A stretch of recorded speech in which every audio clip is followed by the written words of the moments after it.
Ali va dire, tous ceux qui sont sur terre et dans les cieux sont des serviteurs de Dieu. On veut savoir quel nom ton père ou ta mère t'a donné. Cela, il va dire, je m'appelle Waïs. Alors, bin Abdullah. Et ils vont lui dire, est-ce que tu peux nous montrer ton côté droit? Il va dire, mais qu'est-ce que vous me voulez? Vous-même, vous êtes qui d'abord? C'est là, Omar va se présenter, il va dire, moi je suis Omar bin al-Khattab, et ça c'est Ali bin Abi Talib. Lui aussi, il sera émerveillé de rencontrer cela. C'est Omar aujourd'hui qui est le président de la République des musulmans. Lui, il se déplace pour venir derrière moi ici, moi berger, les gens ne me regardent même pas. Et puis, ça c'est Ali, qui est le cousin direct du prophète, qui a même la fille du prophète. C'est-à-dire, il était émerveillé de les voir. Alors, il va dire, mais ils disent non, on veut voir. Et il a soulevé son habit. Et quand ils ont vu que vraiment il y avait la trace dont le prophète parlait, ils vont dire, ah, Waïs, alors nous, on est venus te voir. Et ils vont s'adresser en ces termes. Le prophète, il va dire, Omar va dire, Ya Waïs, inna Rasulallah sallallahu alayhi wa sallam amarana an nukri'aka minhu as-salam. Le prophète nous demande que si on a pu te voir, qu'on t'adresse son salut, son salam. Subhanallah. Et donc, et il va dire, wa amarana an nas'alaka an tastaghfira lana wa tad'u lana. Que le prophète nous a dit, si on a pu te voir, qu'on n'est qu'à te demander de prier Dieu, d'expier nos péchés, et que tu demandes à Dieu et que tu intercèdes pour nous auprès d'Allah subhanahu wa ta'ala. فقد خبرنا بأنك سيد التابعين وأنك تشفع يوم القيامة في عدد الرابعة ومدر. Il dit, le prophète nous a informé aussi que tu seras le meilleur des tabi'in, c'est-à-dire ceux qui sont venus après la génération du prophète, tu seras le meilleur des hommes qui seront parmi ceux-là. Subhanallah.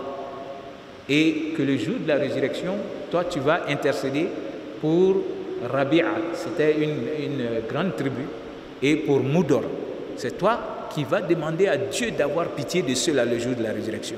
Subhanallah.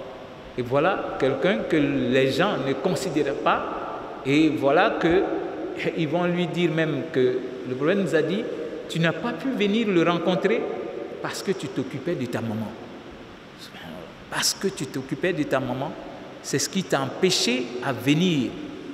Et voilà que Dieu, il dit au prophète de donner ta valeur à ceux qui pensent que eux, c'est-à-dire ils te donnent leur troupeau, toi tu dois les amener paître, et puis ils te donnent des miettes pour ça. Mais chez Dieu, il est grand. Donc, il va faire quoi? Il va prier pour eux quand même. Mais il va d'abord leur dire que lui, il ne prie pas pour une seule personne. Il aime toujours prier pour la communauté. C'est ce qu'il va dire. C'est-à-dire, je ne prie pas pour une seule personne comme ça, en intimité. Non, j'aime prier pour tout le monde. Pour dire que les grands, ils sont souvent humbles. C'est-à-dire, si Dieu a fait que toi, ta bénédiction est exaucée, quand lui veut demander, il demande pour plusieurs personnes à la fois. Il n'aime pas faire pour une seule personne comme ça, non. Donc, c'est ce qu'il va dire à Omar. Donc, Omar va lui dire, Qal Omar ya Uwais izni. Omar va lui demander des conseils. Venir voir une personne comme ça. Donc, Omar va lui dire, je voudrais que tu me donnes des conseils. Et les conseils qu'il va donner à Omar sont des conseils pour nous tous, chers frères et sœurs. Donc, il va conseiller maintenant Omar. فقال يا أمير المؤمنين اطلب رحمة الله عند طاعته. Ça c'est son premier conseil à Omar. Il dit il faut demander la miséricorde de Dieu au moment où tu es en train de l'adorer. Demande la miséricorde de Dieu au moment où tu es en train d'adorer Allah subhanahu wa ta'ala. C'est bon de noter ce genre de conseils.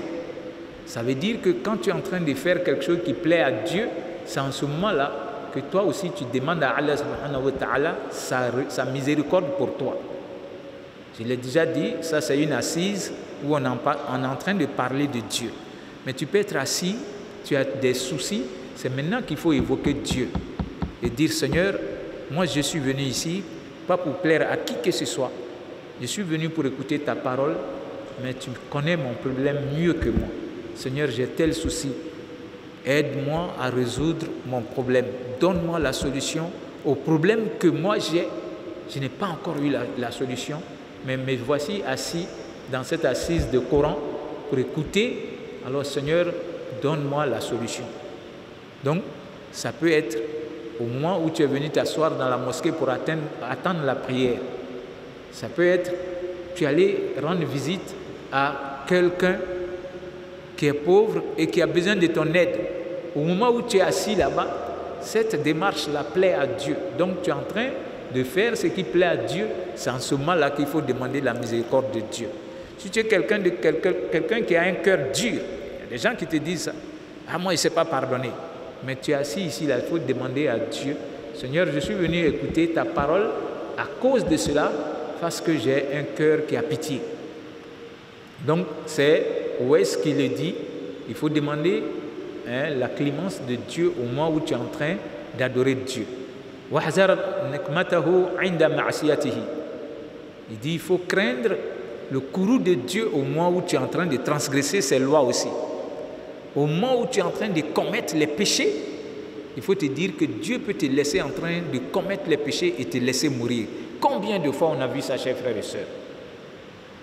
On a vu des gens qui se disent, bon, alors aujourd'hui c'est ma nuit, c'est mon jour, j'ai fait ce que je veux. Il est en train de boire l'alcool et c'est là-bas il tombe et il décède. Combien de gens qui sont allés passer des nuits en train de commettre les péchés, boire l'alcool, faire ce qu'ils veulent. Et puis au retour maintenant, parce que pour lui, il doit rentrer à la maison, aller se reposer, il va faire tonneau et il meurt, saoulé. Combien de fois les gens se retrouvent à la plage en train de commettre des péchés et puis la vague vient les transporter, ils sont partis pour de bon. Et même dans ces derniers moments, vous regardez en Grèce, les gens pensent qu'ils sont puissants. Il y a des foyers de feu de partout, et alors que c'est au milieu de l'Europe là-bas. Il y a des pompiers qui ont été ensevelis l'autre fois par le feu, ils sont morts. Parce qu'eux, ils donnaient d'eau à un côté, ils étaient en train d'éteindre, le feu est venu de l'autre côté, les engloutir et ils sont morts. Combien de fois Dieu nous montre cela? Donc lui, il dit, il faut craindre le courroux de Dieu au moment où tu es en train de commettre les péchés. Parce qu'il peut te laisser en train de commettre le péché, alors il ne te donne pas d'opportunité de te rassasier, de te raviser et il peut te prendre. Donc au moment où tu es en train de faire ce qui ne plaît pas à Dieu, il faut craindre qu'il peut me tuer. Combien de fois il y a des gens qui sont dans des maisons, on a vu la maison s'affaisser sur eux et on va trouver que dans cette maison-là, lui, il préparait la drogue pour aller vendre ou bien il préparait d'autres choses que Dieu a prohibées. Alors, dans la nuit, la maison va s'écrouler sur lui. Donc, c'est pour nous tous, il faut faire beaucoup attention. Et il va dire, voilà, il ne faut jamais désespérer de Dieu. Voilà 3 conseils qu'il donne à Omar. Il faut demander à Dieu au moment où tu es en train de l'adorer, il faut demander sa clémence, sa miséricorde. Alors, au moment où tu es en train de faire ce qui ne plaît pas à Dieu, il faut craindre parce qu'il peut te prendre aussi au moment où tu es en train de faire ce qu'il n'aime pas. Et chaque fois que tu seras dans une situation qui est difficile pour toi, ne dis pas « moi-même je sais que Dieu ne m'aime pas » ou bien moi-même je sais que Dieu m'a oublié. Il y a d'autres qui sortent ça de leur bouche. Non, il ne faut jamais désespérer de Dieu. Quoi que soit la difficulté que toi, tu endures, il faut continuer d'espérer que Wallah, Dieu ne m'abandonnera jamais. Et si tu as ça, en train d'invoquer Dieu, c'est ce qui plaît à Allah subhanahu wa ta'ala. Parce que si tu désespères, c'est ce qui plaît à Satan. Il va te dire, voilà, combien de temps tu as passé, tu es en train de dire Dieu, ton Allah ne dit rien. Moi, je connais un jeteur de Kori. Ou bien je connais quelqu'un qui sait lire dans l'eau. Ou bien qui sait lire avec ceci, cela. Quand tu vas chez lui, il te dit, dès demain, tu vas avoir le résultat. Subhanallah. Donc le croyant ne doit jamais désespérer de Dieu. C'est lui qui donne ce conseil-là à Omar, qui était le chef des musulmans. Omar, dont Satan fuyait, lui, le voilà. Combien de fois pour vous montrer qu'on peut être grand et être humble, Omar va rechercher quelqu'un que les gens ne considéraient pas et qui est en train de lui donner et nous donner tous des conseils. Et après ça maintenant, comme ils ont demandé qu'il n'ait qu'à prier pour lui et Ali, il va prier.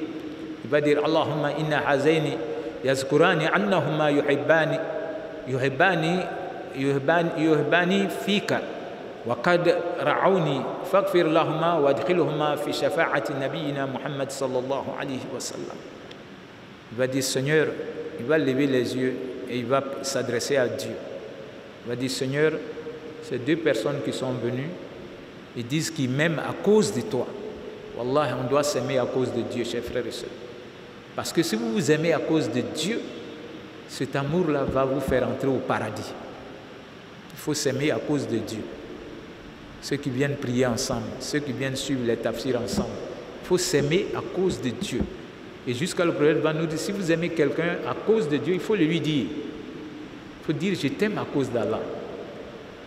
Parce que le jour de la résurrection, Dieu va dire, vous qui vous êtes aimés à cause de moi, alors quittez le soleil et mettez-vous à l'ombre de mon trône. Donc qu'Allah fasse que nous, qui sommes tout le temps ici, qu'on puisse être de ceux qui vont profiter de cela. Parce que moi, je vous aime à cause d'Allah.